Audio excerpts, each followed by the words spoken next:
Когато ни приеха в сухоземния Шенген, се случи нещо много интересно. Няколко египетски фараончета решават да минат през България. Безпрепятствено минават през границата, защото ние сме все още разграден двор, независимо, че ни пуска в Шенген. Поддържат връзка с някаква фундация, явно сороска, а може би и каналджийска. Пращат и видеа. Бедстват, но не се обаждат на полицията, а само на фундацията, може би каналджийска.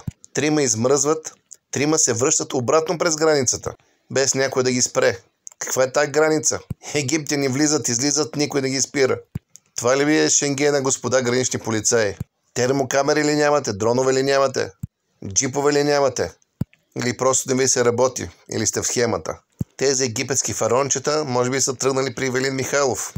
Ама разбрали, че му фалирала пирамидката и се връщат. Фундацията ги нарича деца. От такива деца е пропищяла цяла Европа. Няма да казвам какво правят на европейците, защото ще ми баннат профила.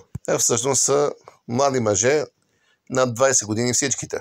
Призовавам ДАНС, полиция ако има, прокуратура ако има, да разследват тази фундацийка, да видят откъде идват парите, да видят дали не са каналджеи, какви са и връзките, какви са и телефонните разговори, особено тези с чужбина, да видят другите фундации с такава дейност, да се решават да свършат малко работа, че станахме разграден двор, да се проверят граничните полицаи, защо са там, защо продължават тълпи да влизат в България.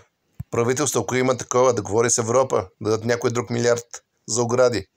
Трябва ограда, след това минно поле, след това наборни войници, граничари. Да минат всички мъже по 2-3 месеца казарма, да се научат да стрелят, да се научат да пазят родината. Ако хванат някой нелегален, прелетял през оградата и минното поле, 100 000 награда. И това да се обяви по всичките медии в тези страни, откъдето идват симпатичните нелегални. Да видите дали ще прехвъркне и пиленце през нашата граница.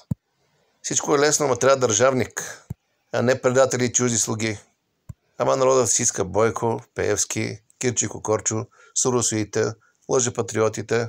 Всички крадат, борят се за кокала, България разграден двор. До кога? Докато бате Пепи не вземе нещата в свои ръце. Майче е време да се намеси, нали?